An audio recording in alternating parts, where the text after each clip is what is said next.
that'll be the top and bottom pieces. Now I'm going to do the sides on the miter saw.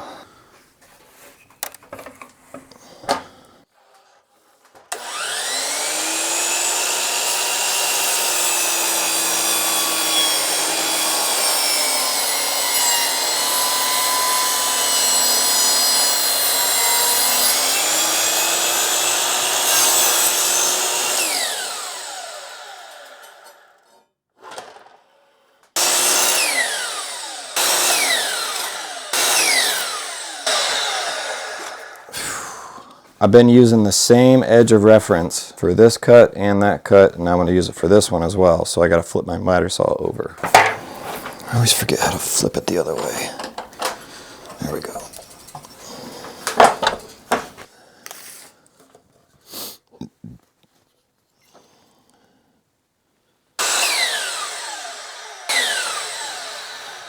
All right, so I got the tops and bottoms cut. Got miters all the way around except for the back side because that's going to go against the wall. And they're all exactly the same.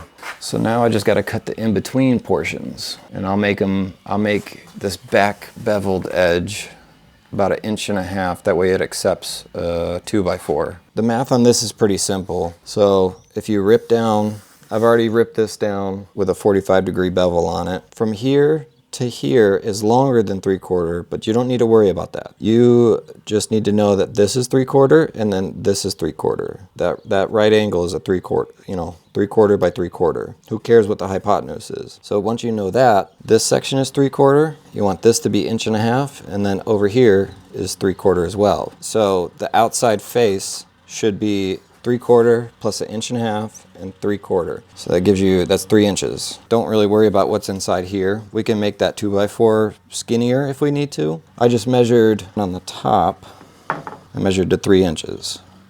And you kind of set your table saw to that. But in order to get it close, you kind of think about where the bottom of this blade is. Do 1.5 inches plus 3/4. That should get you close. So 2.25. And then you can kind of fine tune from there. So I'm just gonna kind of run that, and then I'll true up my fence. That's looking pretty good.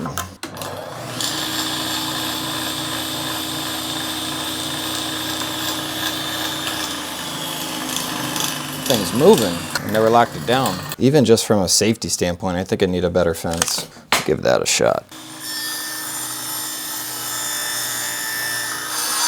So I just did a little bit. It's taking off way too much. So I'm gonna move my fence over some more.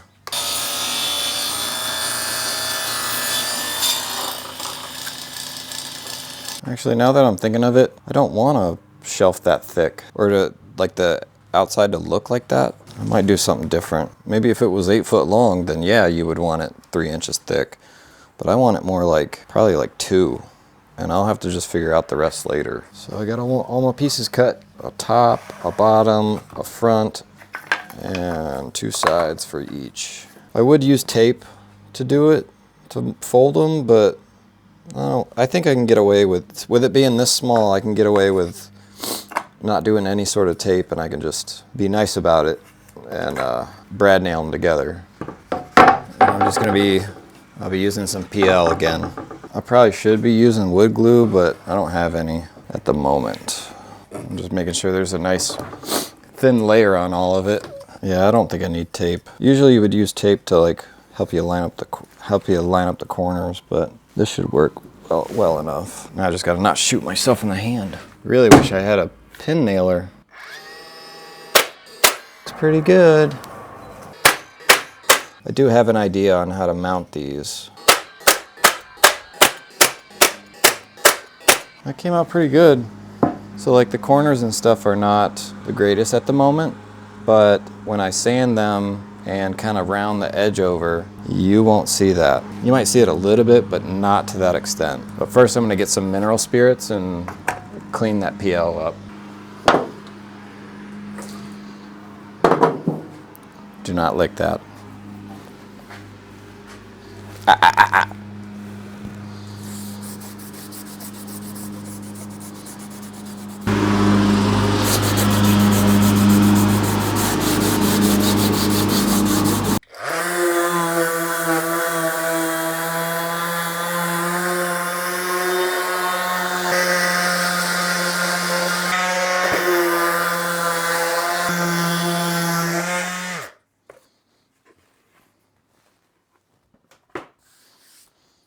And these are also getting painted black, so any sort of little gap you see will not be as visible as it is now.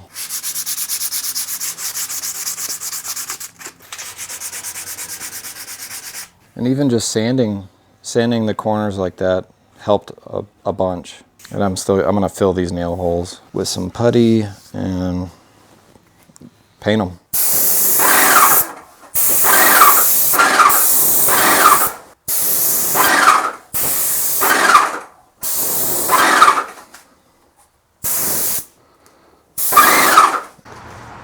All right, guys, we're here at the job site. We're gonna be installing those shelves, but I didn't really know what I was gonna do with like how I was really gonna mount them.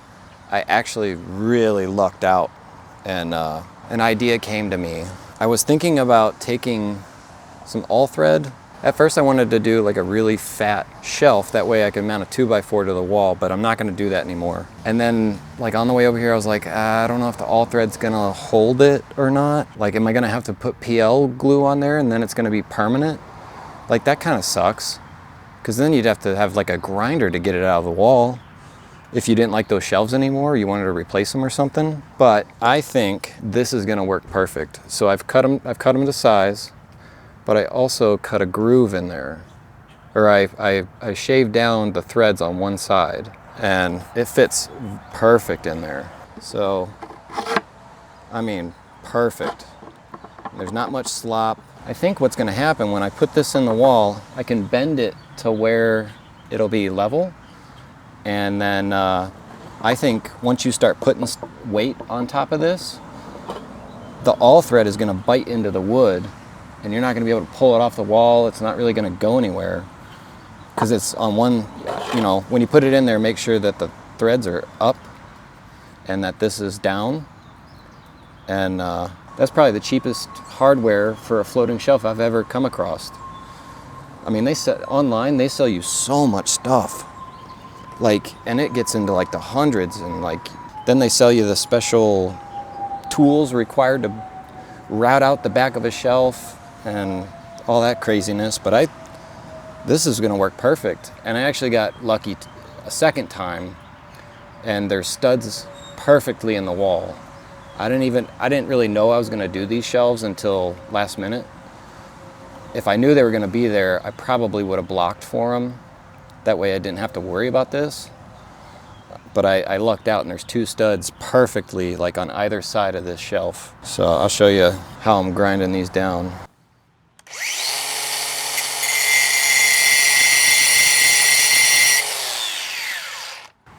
That just marks the beginning. You know, I want this back part to go in about 3 inches or so, and the rest is going to be inside the shelf.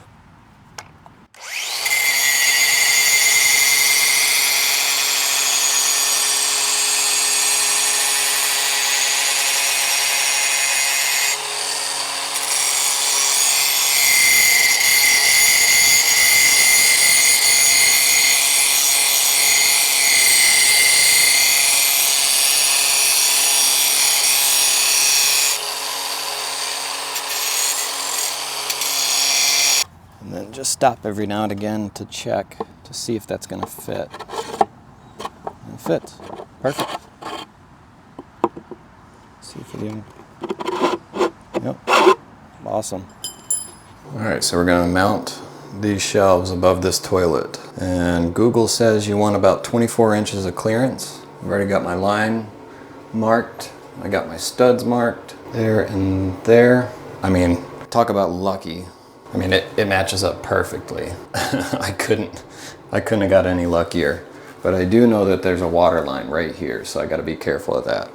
And it goes down to the toilet. So this is half inch all thread, and I've determined, and I got a 1/2 inch bit.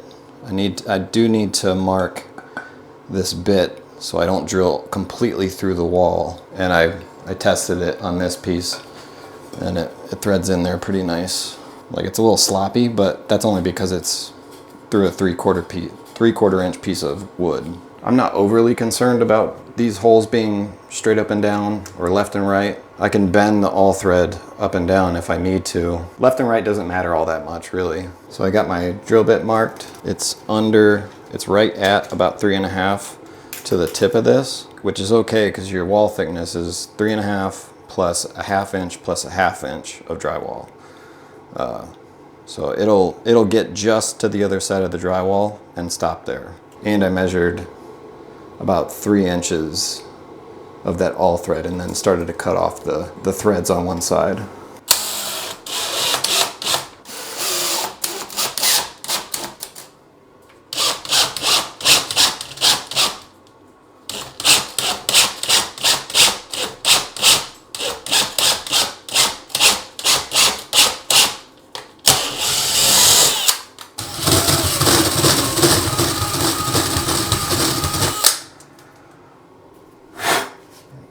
I just got as many shavings out of there as I could. Oh boy. Uh-oh. Well, it worked fine in that, god dang it. So I am gonna have to PL these into the wall at least. Didn't want to, but what are you gonna do?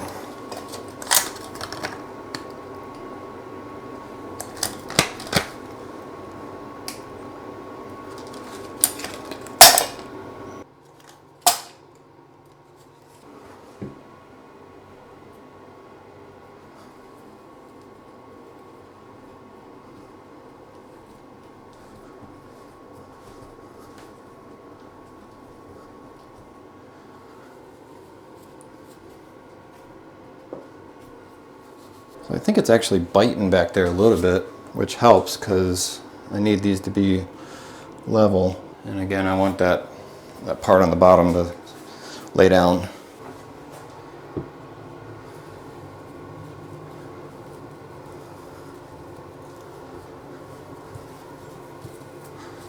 Yeah, it feels like it's biting a little bit towards the back. I might throw some shims in there just to get it to sit how I want for right now. Or I'll just slice off a piece of this wood.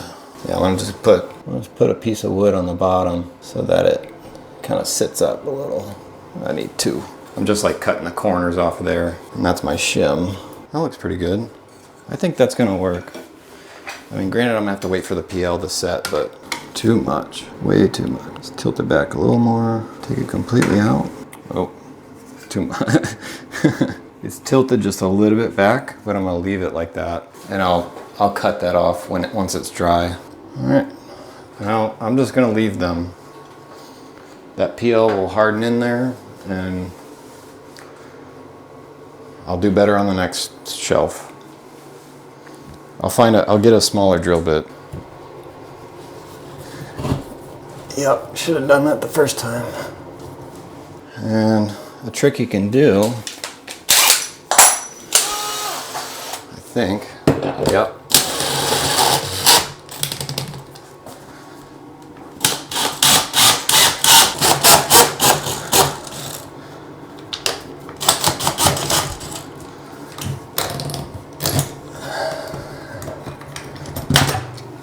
Luckily my chuck is big enough to accept this. And I'm putting the one end in the drill and doing it that way.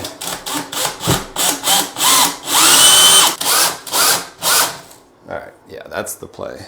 If you can't get it to go, flip it around, because this acts like a tap and die. It's got a channel for it to kick wood chips out of. I just need to bend it up a little.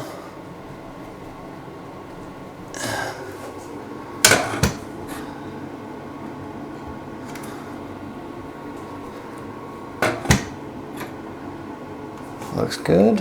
I'm probably gonna bend this one up too. Yeah.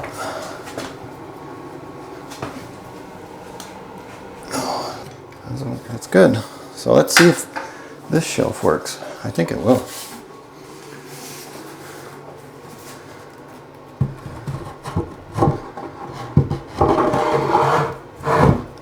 Dude, that's amazing. That's a sturdy shelf too. So it won't really prevent it from sliding side to side. This isn't gonna see any, you know, nobody's smacking it from left to right. That looks amazing. Yeah, buddy. What a happy accident. Those suckers look good.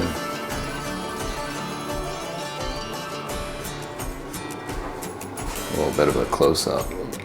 Remember how I was talking about those gaps in the miters? You really can't even see them. A little bit of dirt there, but I'll clean this. I'll clean this up. Get my fingerprints off of it.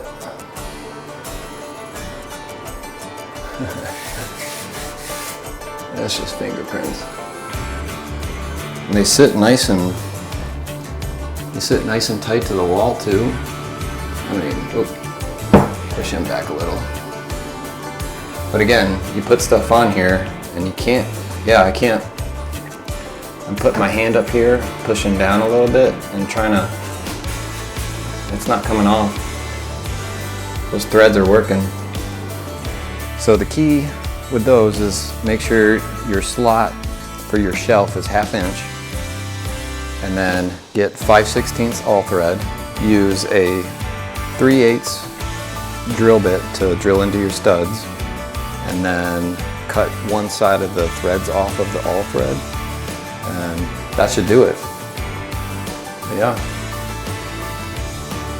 I like that, and pretty affordable as well. Like that plywood was just extra. It was leftover. It was actually left over from doing this. And then the all thread didn't cost anything either, because that was left over from another job. I mean, granted, you're probably gonna have to go buy everything, but you think about an oak piece of plywood, 90 bucks. All thread, I think it's like, can't be more than 15. If you drill the right hole diameter, you don't need the PL. And then all you really need is a table saw, a nailer, like an 18 gauge or a pin nailer, some paint. You buy like a quart for like 20 bucks. So like all in, you're maybe only 130 to 150 bucks, give or take. You got yourself a set of shelves and a new skill. A couple of new skills really. Yeah, you just need the table saw, the grinder, drill bits. So if you got the time and you got a little bit of know-how, you don't need to buy that stuff offline. You could spend easily 500 bucks just to get started on those shelves. Ask me how I know. I've done it. If you guys have any comments, questions, concerns, leave a comment down below. Be sure to like and subscribe, and we'll see you on the next one. Thanks.